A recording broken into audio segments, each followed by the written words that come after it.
Dr. William Bach. Dr. Bach. Thank you very much, Pastor.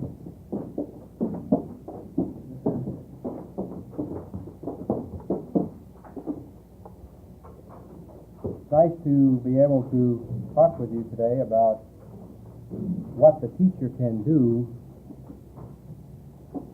to educate the public in this area of quackery.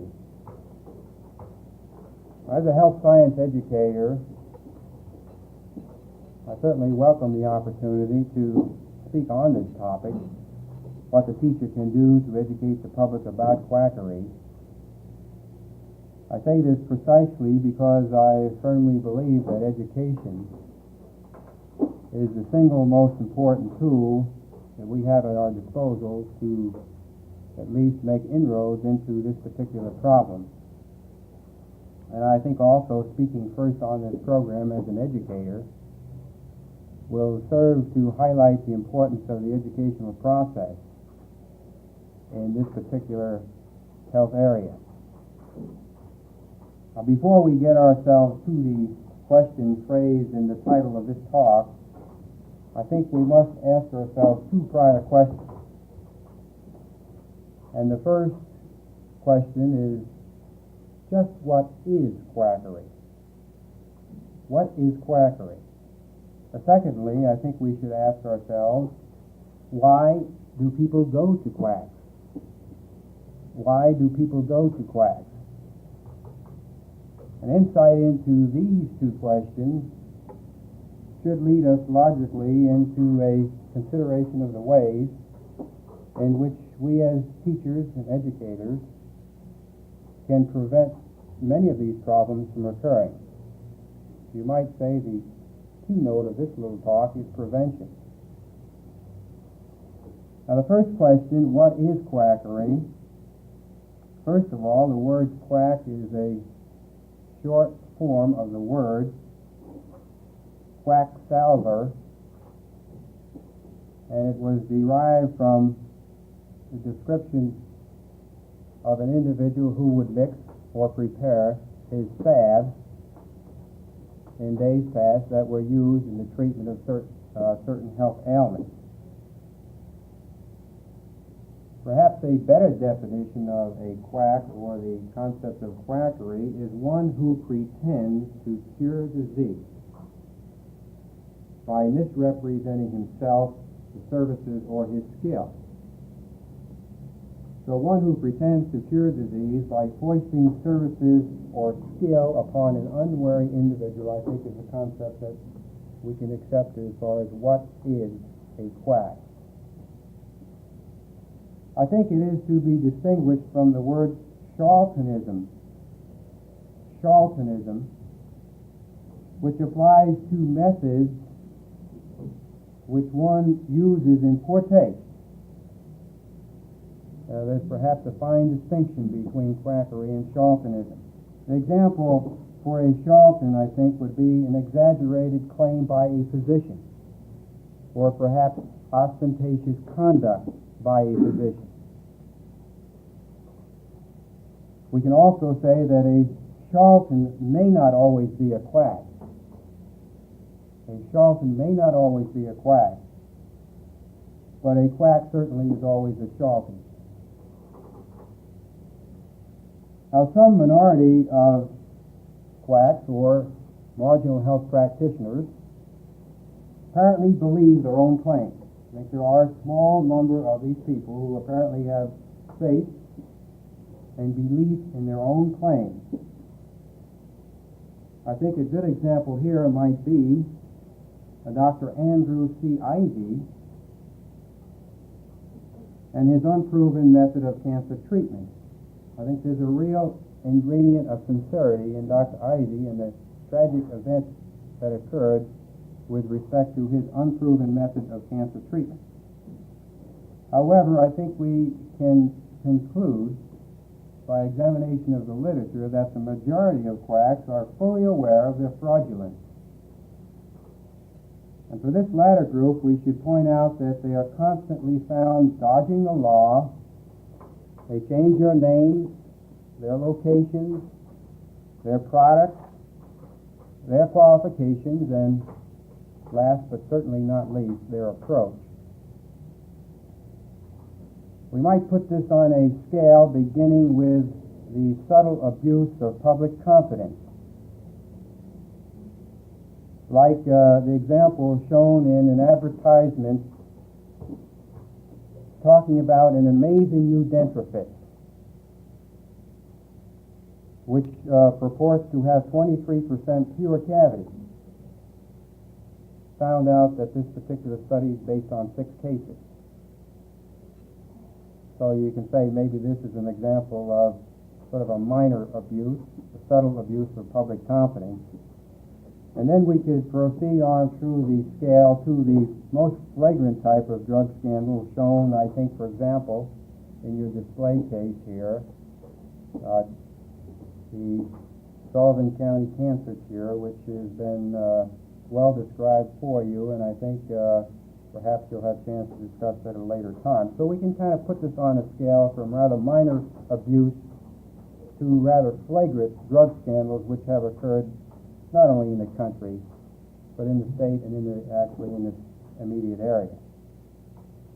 Another classification scheme I think we might suggest would be Type A, Type B, and Type C for sort of an easy way to remember. Type A refers to clever wording and promises, either by speech, print, or television, however you are exposed, which leaves the reader believing that his health problem can be cured without risk or failure. Once again, this is just another way of suggesting for you a categorization of these people who deal in marginal health practices. A Type B refers to the outstanding indictments of quackery, such as the Sullivan County Cancer Cure.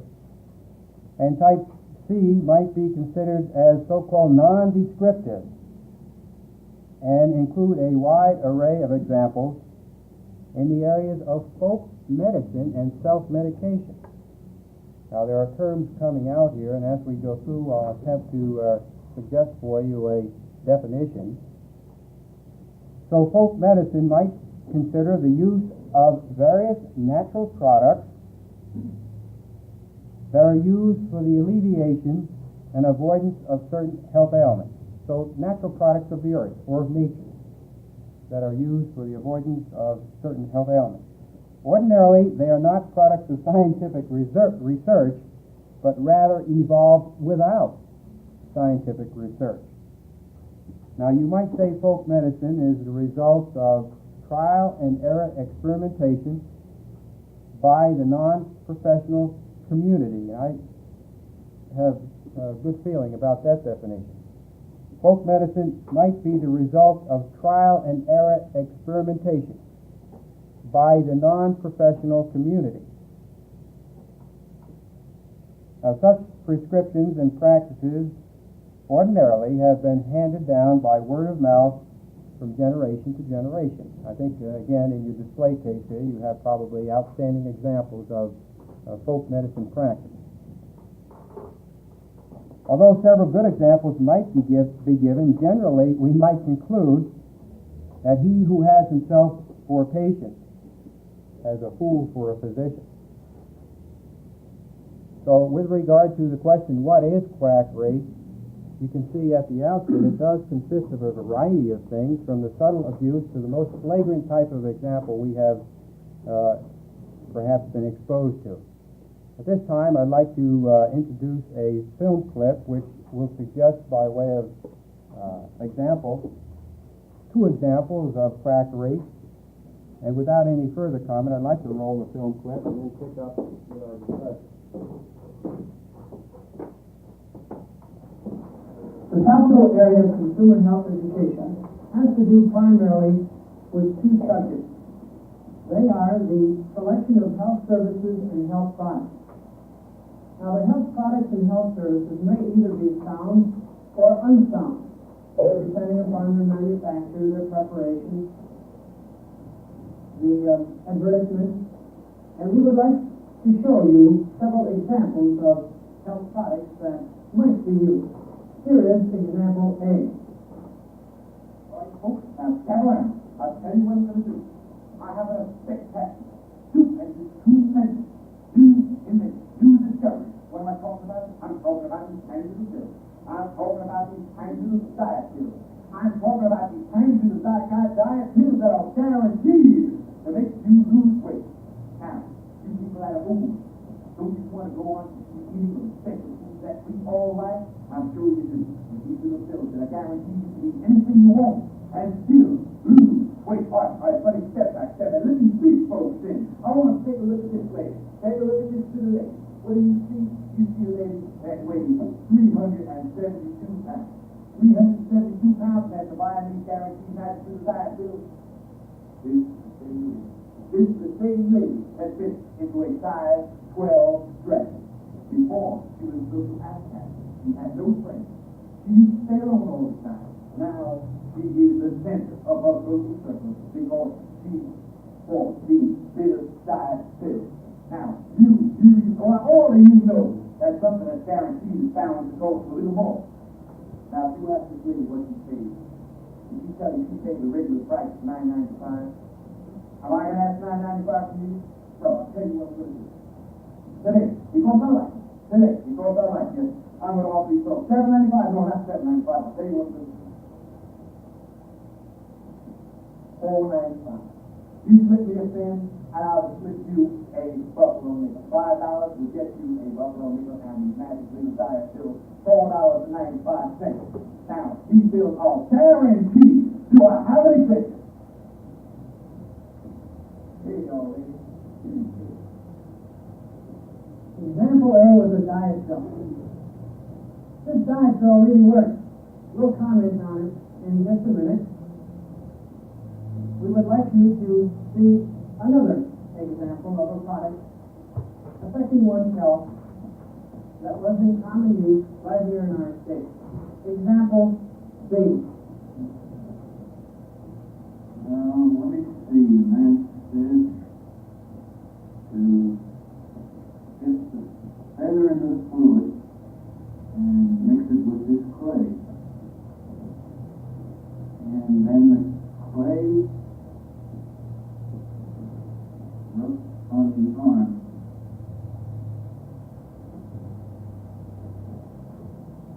And let it dry. And on top of the clay goes the petroleum jelly. And after that, just the laxative.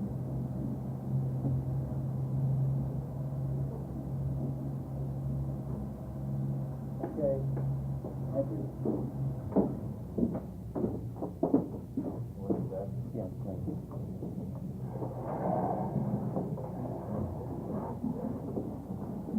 Let's just to give you two examples to fix in your mind several other concepts here. The con man approach. An interesting experience here at the county fair. You can always find a con man at the county fair. And in this first example given for you by my distinguished colleague, here, of course, was the use of a diet pill that really worked. Diet pill containing the eggs of tapeworm. It really worked. Of course it would work. And then the second example, example B, of course, is a famous Sullivan County cancer cure, which is displayed for you in our case, display case at the entrance to your room. So maybe this will at least begin to suggest for you, this was just a reenactment of a little medicine sideshow, you might say. This might begin to suggest for you as teachers some way in which these concepts can be presented. And we then can go to the second question, which is, why do people go to quacks? Why do people go to quacks? A partial answer to this question is because there are quacks. However, whiskey does not lead to alcoholism unless it's drunk by people. Narcotics does not produce addiction unless misused by people. And quacks do not promote quackery unless they are patronized by people. Or simply, people go to quacks because they want to. We might conclude, therefore, that people are quackery prone, just like some people are accident prone. Now, Dr. Beatrice Cobb carried out a study while serving as a research psychologist in Houston, Texas, that will help us in understanding these people and why they act this way. She interviewed patients who had been detoured from conventional to non-conventional care. And Dr. Cobb believed that quack users fell into 4 categories.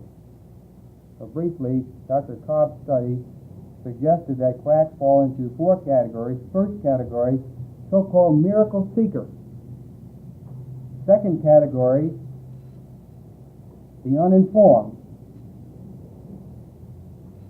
A third category, the restless. A fourth category, the straw graspers. I'd like to make a comment briefly about these 4 categories. The first category, the miracle seeker, for example, turned to her religion in time of trouble and used a prayer cloth each night for a period of 6 months, expecting each morning to find that her breast cancer had disappeared. Finally, in a terminal state, she sought conventional care, but only after she had convinced herself that her sinfulness and lack of faith were responsible for the failure of her treatment. There are other seekers of miracles and miraculous cures who do not turn directly to religion. They merely hope that something good will happen quickly. So the first category, then, is the so-called miracle seeker, and I think we might begin to think about other examples. The second category, the uninformed, were just that. They knew nothing of doctors or of their relative merits, and when someone said so-and-so was a cancer specialist, they accepted the statement as a fact without further investigation. So this type of person, a doctor is a doctor is a doctor, so why look further? This category, then, the so-called uninformed. The third category, the restless, the so-called restless, were well named.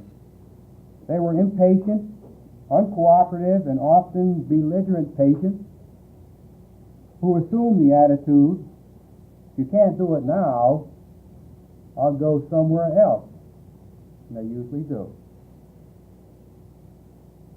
The third category, the straw graspers,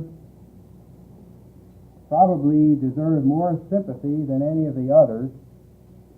Often these people have been told that nothing more of a curative nature can be done for them. They might be a terminal case of cancer or some other chronic disease. And in blind panic, refusing to accept such a fate, and we can all certainly understand why, they seek someone who will tell them that it just isn't so. And they usually find him. And we might look upon these factors as common denominators which play a role in the problem of quackery. Some common factors. In addition, I think we can add 2 more groups or factors, however you choose to call them or identify them. First, the so-called ignorant and uneducated. The ignorant and uneducated. As Ken Hubbard has said, it ain't so much what you don't know that makes you ignorant. It's what you know that ain't so. And second, the second additional group would be the professional nonconformists. Now, these people are against whatever the majority are for. If the majority are for vaccination or fluoridation, they are against them one and all.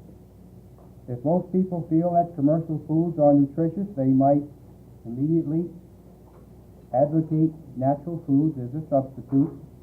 These people seem to despise that which they have no hope of achieving. Perhaps in this case they despise logic and even reason. In a nutshell, we might conclude that people go to quacks seeking what they cannot find elsewhere. Now, with this as a basis, I think we are ready to give an answer to the question, what can the teacher do to educate the public about quackery? Now, let me use an analogy here to suggest an approach for beating health fraud. Ordinarily, we speak of resistance to disease in terms of immunity. Further, protection is achieved by the so-called natural lines of defense provided by the human body. The skin, white blood cell activity, pH of saliva, amongst other things, present a barrier to the disease process in our body. In addition, the specific nature of immunity gives direction to fighting and preventing the variety of diseases which we are faced with. Now, applying this concept to quackery as a health menace, I think we can think then in terms of building up lines of defense as an approach to prevention. Building up lines of defense as an approach to prevention.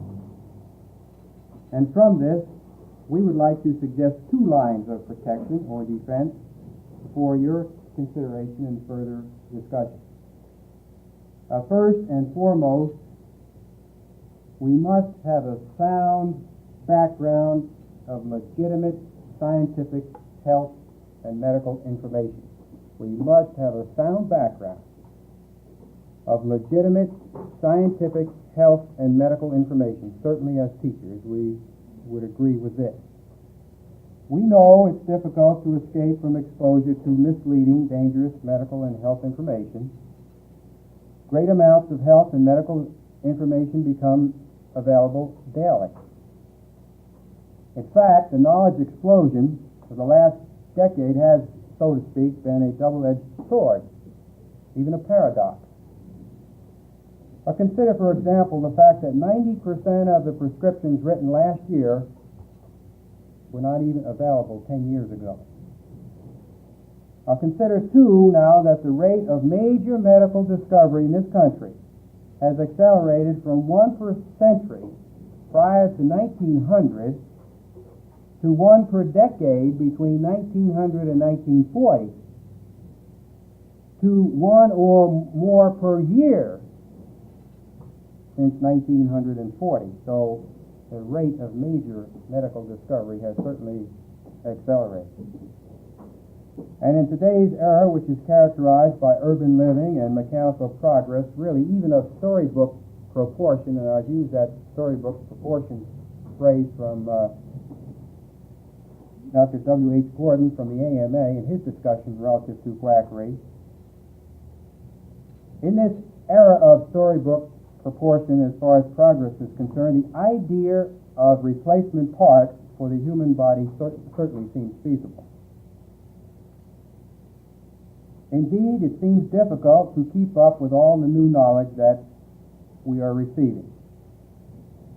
However, in spite of all this, there seems to be an impatient society which demands more. For example, a survey conducted several years ago by the National Association of Science Writers said that 42% of men and women surveyed wanted more health and medical information. They want more. In spite of the tremendous proliferation of information we have, they wanted more. Now, incidentally, this survey also showed that most people get their medical and health news from the newspapers, approximately 60%, and from television, approximately 40%. So when you start talking about communication media, you're pretty well zeroed in on the two most important sources of health news, newspaper and television. Now, it seems that people are hungry for this kind of news, and these demands are primarily in those health areas such as cancer, heart disease, and obesity. where no major medical breakthroughs have occurred. So when you begin to talk about quackery, I'm sure some of your examples will be in these areas. And when Dr. Cobb's straw graspers become discouraged with what conventional means has to offer, they would rather switch to a quack who offers more and quicker results. Now, for the most part, most of the health news we receive is reliable, and however, in some instances, the line between two is very thin. A new experiment may be reported as a cure, or a sensational headline made out of a routine finding. In addition to this, people are conditioned, I know I am, we're conditioned to be skeptical by the daily exposure to TV and radio commercials.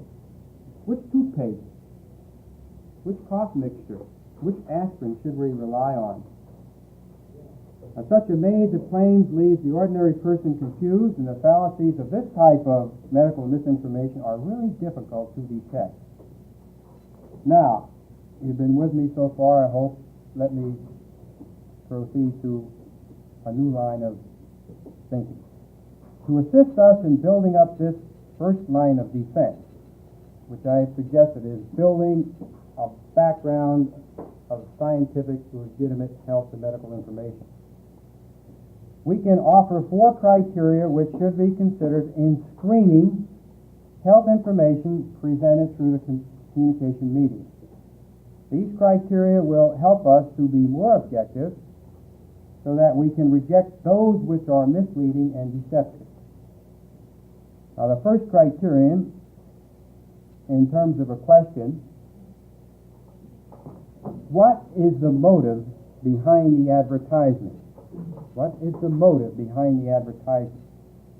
If the single most important motive comes through to you as money, then beware. For example, satisfaction or your money-back guarantees. Well, these deals offer nothing as to satisfaction, and getting a refund is usually so difficult that the average consumer gives up in disgust. You might think of a personal example there, possibly, where this is quite true. I'd like to refer to Schaller and Bauer, who point out a good example. An example they use is about a guarantee that may apply only after you have used 6 packages of a substance. If you have used 6, you prove that you were satisfied. And if you have used 5, then you really haven't lived up to the requirements of the particular ad.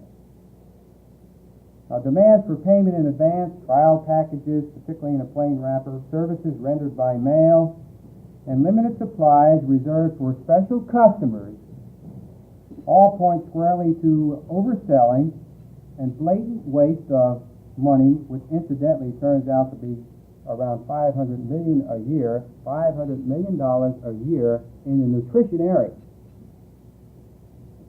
for products which have no real benefit. Again, the first criterion we must ask ourselves is, what is the motive behind the product, the service, or the advertisement? Second criterion, in terms of a question, who is the source of information? Who is the source of information? Now, any use of testimonials by cured or satisfied users are, by and large, I think, worthless. Many times they're paid for, and in numerous instances, the patient actually dies from the disease he testified being cured of. Now, you can, this is documented, I think, also for you in your display case out at the entrance to the door. Well, one study conducted by the U.S. Post Office Department showed that 75% of the testimonial givers were deceased. The phrase processed by leading laboratories are almost always never identified. If any genuine research laboratory is concerned, it should be named. A claim to the possession of a secret formula or a method, such as derived from mystic secrets of yogi, is nothing but a medical proposition. Essentially, the sources from which it comes, rather than the medium in which it was published is the best test for accuracy, the source from which it comes rather than the medium from which it is published.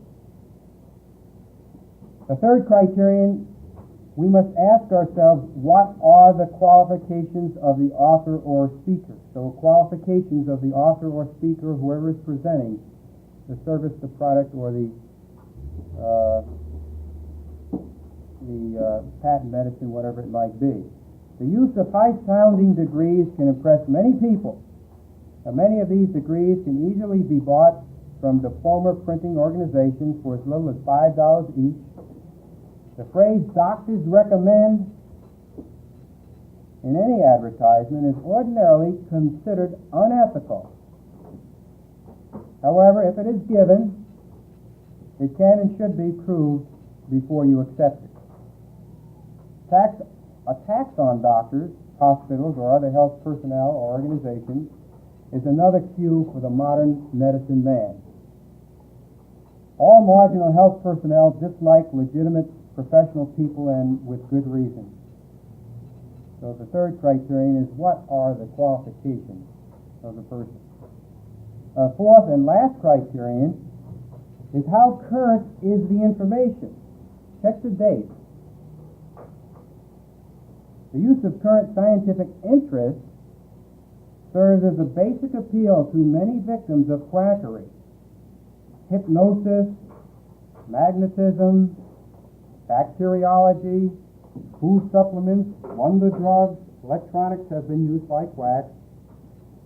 Today, supersonics is a ready source for quacks.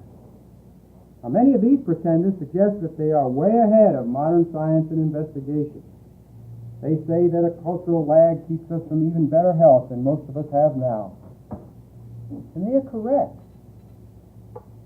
And there is a grain of truth in their presentation, but this is what makes them dangerous.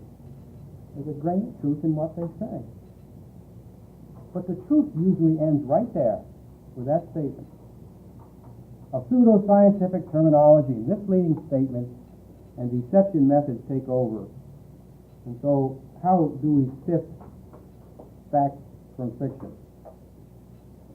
Now, an application of these four criteria, the motive, the source, the qualifications, and the currency of the information, should help us to be more aware of the tremendous power of health advertising. Applying these criteria to spending the health dollar should make our health more a matter of choice than chance. Ignorance and fear, two enemies of health progress, certainly can be reduced, but so that each of us can make appropriate choices, thereby helping to solve the problem before it becomes our problem. And so the first major safeguard or line of protection we have suggested for you is to build up a fund of scientific knowledge based at least possibly upon application of some criteria. This will help us in screening out the information that we're exposed to. The second major safeguard or line of defense against quackery, which backs up our knowledge, our intelligence, and our common sense, is to become acquainted with the sources you can turn to for reliable information. Now, if you don't know the answer, the best thing to do is to know where to turn to for the answer. If you are skeptical about some of the things you see and hear, you can obtain unbiased information from several good sources, and I'd like briefly to mention a few of them to you.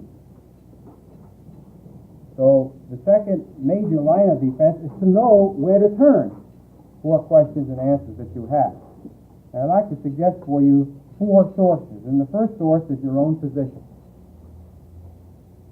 The selection of appropriate medical care is extremely important in the health protection of every individual. Ethical physicians must expose quacks, and since the physician's role, and perhaps the role of the AMA in this assignment, is the topic of your afternoon speaker, I should best leave the ramifications to your afternoon speaker, who is a physician. So he perhaps will have something to say about the role of the physician. The second source, federal legislation. And I'm just trying to give you just something to begin thinking. just to begin thinking. The most important thing is to begin thinking about it. And so the second source we suggest is federal legislation, and the advertising of quacks is the chief target of the FDA, the Food and Drug Administration, as an example. Now, this organization continuously investigates and brings to trial unscrupulous health services and product promoters. But through notices of judgment, the FDA reports its actions to the public. Perhaps our best recent example is the condemnation and the removal from the market of the best-selling nutrition paperback book entitled Calories Don't Count. And I just happened to cut out from the paper here, the date is June, where the author of this particular book has been indicted, sentenced to a maximum penalty of 50 years in prison for his particular book, which he advocated for weight reduction, the use of safflower oil capsules, which turned out, of course, to be just a best example of a hoax. So we say maybe this is a good example. Press releases are also used to acquaint the public with its work, and in addition, the Post Office Department has regulations which prohibit using the United States mail to defraud. So there are some examples of federal legislation. The third source is public opinion. Each one of us can influence public opinion. The Better Business Bureau, both nationally and locally, has done a great deal in reducing the effectiveness of quackery. The Better Business Bureau. As you can guess, quackery is not good for business either. Incidentally, in Muncie, the Chamber of Commerce assumes this function. There is no local Better Business Bureau, so the Chamber of Commerce in Muncie assumes this function. Now, an interesting observation along this line is the attempt of some marginal health practitioners to attain respectability by the bestowal of civic benefits such as donations to charity, trophies, and the like. Newspapers and magazines, too, have done a great service in exposing health quacks and frauds. However, perhaps on the whole, this has only offset the damage done by some newspapers and magazines that actually permit these marginal health practitioners to buy advertising space. And the fourth source I'd like to suggest for you is education. The solution of quackery problem lies in the hands of the individual. It would end today if nobody would fall for it. This is why education is the best weapon against quackery. Our public schools and universities are now teaching about consumer health in their personal health courses. This is certainly one of the basic purposes of being health informed. Being health educated, on the other hand, is an application of this so that our health, again, I repeat myself, so that our health is more a matter of choice than chance. This particular quackery workshop is perhaps the best example of education that will have significant impact. For example, if everyone in this class incorporated the elements of this workshop into one class in his or her school, or into one group in his or her community, no less than at least 500 people will be provided with meaningful guidelines for use in their daily living. So I've suggested for you at least 4 areas or 4 sources that relate to the second line of defense: knowing where to turn, your family position, the legislation, public opinion, and education. Now, up to now, I've been talking about the extent of the problem and what we can generally do to educate the public about quackery. Equally important is how. Can this be done effectively in the classroom as well as out? And I would like to then again shift our discussion to a consideration of some of the practical ways in which we can present meaningful concepts in the area of quackery, particularly in the classroom. Now, first of all, we must distinguish for you just what consumer health education is. This is a term we've been using now and have not defined. Consumer health education. Now, according to the School Health Education Study, which is a national curriculum study in health, consumer education as used in relation to health education includes four things as follows. And these then will be probably the four areas that you're talking about these next 2 weeks. First, an evaluation of health advertising and other information. So simply an evaluation of health information is one of the major areas of consumer health. The two, the choice or purchase of health products or services. The choice or purchase of health services or products. 3, a recognition and understanding of the organizations and agencies that are used to protect you and myself. That is, a recognition of the organizations and agencies that are existing with the purpose of protecting each one of us.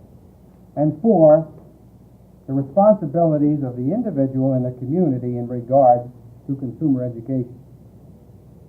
So you might say that is a definition as to what areas we're thinking about when we say in the curriculum, this is consumer health education. For learning experiences in these areas, we can suggest, I picked 10 activities. I'd like to briefly comment on them and suggest for you discussion later on. First, bring in advertisements of medicines from newspapers and in class direct attention to the relative accuracy of their claims. The class could be assigned to list TV and radio advertisements for medicine. Perhaps the class could develop a score sheet based upon the suggested criteria and the ones that you would add to that, and evaluate the advertisements on the basis of, let's say, a score sheet that you have developed. Second, and most interesting, I think, an analysis of propaganda techniques that is used in communication media. You could analyze the claims, evaluate physiological principles, if stated or implied, and investigate the research that's given. The example here would be hospital test proof. What hospitals and what tests? A general discussion of advertisements and how people are sometimes led to make poor choices, I think, would be another good example. 3, collect labels from drug prescriptions. Collect labels from drug prescriptions, proprietary medicines, and proprietary medicines that you can buy over the counter without a prescription. So you collect labels from drug prescriptions, proprietary medicines, and nostrum.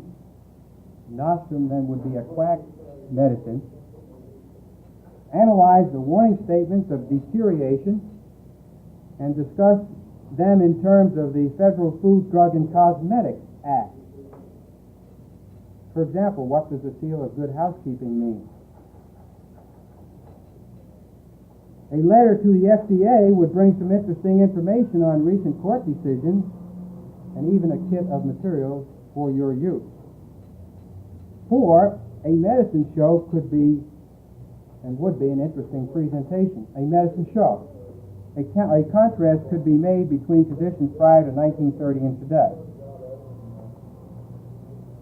5, I say investigate and present health fallacies and superstitions and give facts that disprove these fallacies and superstitions. Actually write to people. You could have your students actually write to people who have given testimonials. And a comparison of prices of the so-called health foods would certainly be revealing and show you what the motive is. 6, a study of the contents of one's home medicine chest would no doubt uncover items unjustified. And you could then maybe raise the question, if so, with what justification? 7, invite a member of the local medical society, as you have done for your evening or your afternoon session, to report on activities of the Bureau of Investigation of the AMA. And 8, the preparation of a health museum would be a rewarding experience, I think, for your students. A display such as the one outside this room, I think, would help to inform us about the products, the devices, and the services used by Quack. 9, view some leading films which present quackery in proper perspective. Certainly all audiovisual techniques are being explored in consumer health teaching, so this would be another area. 10th but not least, prepare an up-to-date, comprehensive, possibly annotated bibliography for worthwhile reading in the area. Perhaps a start for your reference list would be a book entitled How to Lie with Statistics by Darrell Huff. The author points out a number of statistical tricks which he says the crooks already know and the honest men must learn in self-defense. As the saying goes, figures don't lie, but liars figure. For example, in one book it was pointed out that there were 187 years of publishing experience that had gone into the production of this book. That included the combined ages of the author, the editor, the illustrator, the printer, and the binder. So you can do a lot with figures. Someone else has also said there are 3 kinds of lies: lies, darn lies, and statistics. Well, these are some of the practical suggestions for presenting your concepts in the area of consumer health education. Certainly you can add others. And I'm sure you would all include a provision for evaluation of these and other methods employed. Now, in summary, I would like to say that there exists in our midst a group of unscrupulous people who represent an epidemic, just like the plague represents an epidemic to many people. These people, since the beginning of man, have thrived on man's most basic need, his health. They have spread by striking at the uncertainties of death and disease, as seen in the analysis of the common factors responsible for quackery. We have pointed out that one of the basic ways to achieve an eradication of this undesirable segment of our population is by individual and group health education. We have suggested some practical ways in which this can be accomplished, at least in the classroom. Of course, the most important guideline I can give you, and the single purpose of this talk, is to begin thinking about it. In conclusion, we might suggest that this is one of the health areas where misery does not like, or for that matter, need company.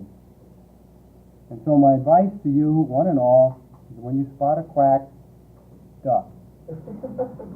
Thank you very much, and I guess there is someone wants to say something. At this time, we'll hear from our reactor panel.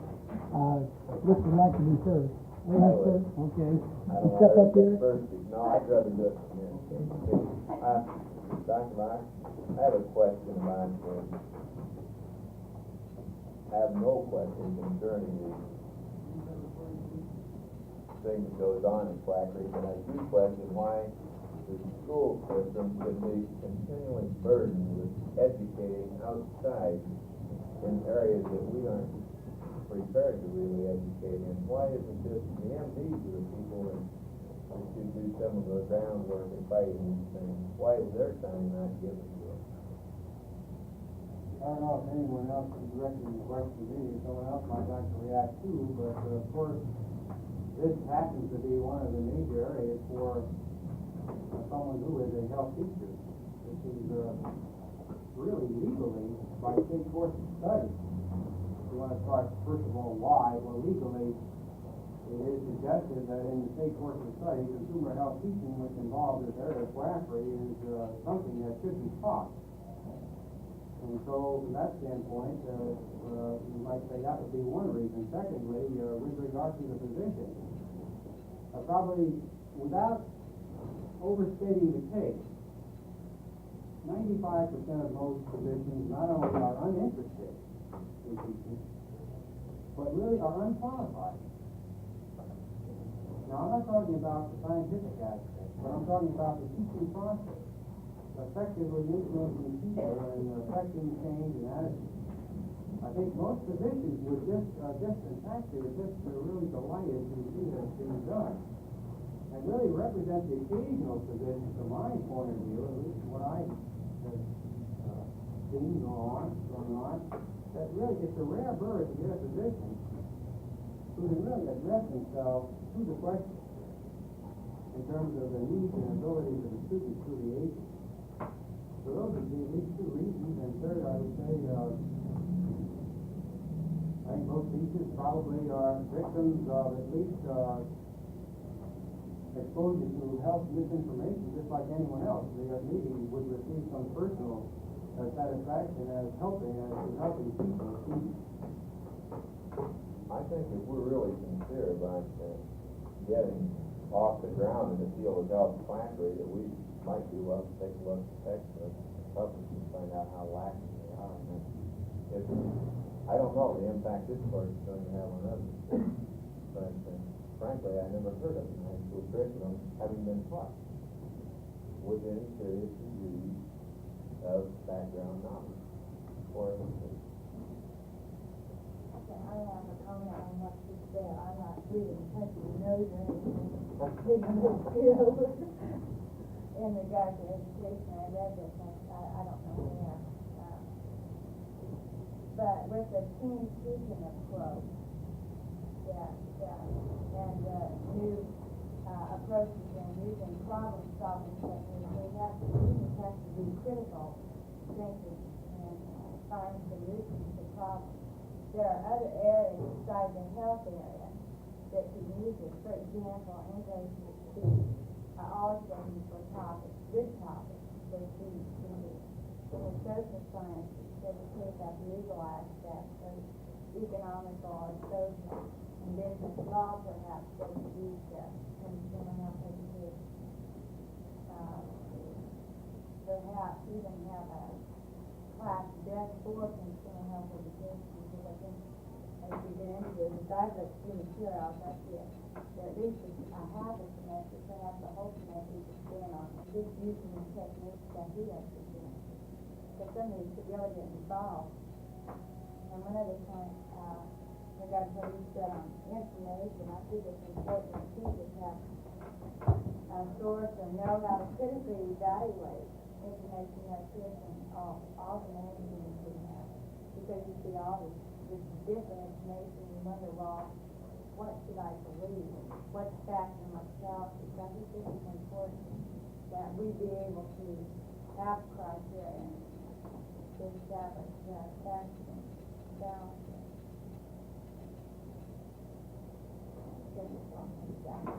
Yeah. I'd like to make a very quick comment in regard to a statement you made that I've never seen consumer health education taught in a high school or anywhere else. I think if we would use the same line of thinking and would take it back maybe 100 years ago, I think what our curriculum would be present time. And if we use this logic in, let's say, 1867, and based our curriculum construction on the main points that, well, we've never done it before. We would presently, in 1967, be 100 years behind the curriculum construction. This, to me, does not justify not including it. Instead, I would say, if we've never seen it before, recognizing the importance of the area, it's about time we start seeing it. Dr. Bob, do you have any further comments? No, I would agree with any questions or any. Okay, at this time then, we will, if you take out a sheet of paper and pencil and write down your questions, and you people over here passing to your left, and the people over here passing to your right, we'll give you a few minutes to write those down.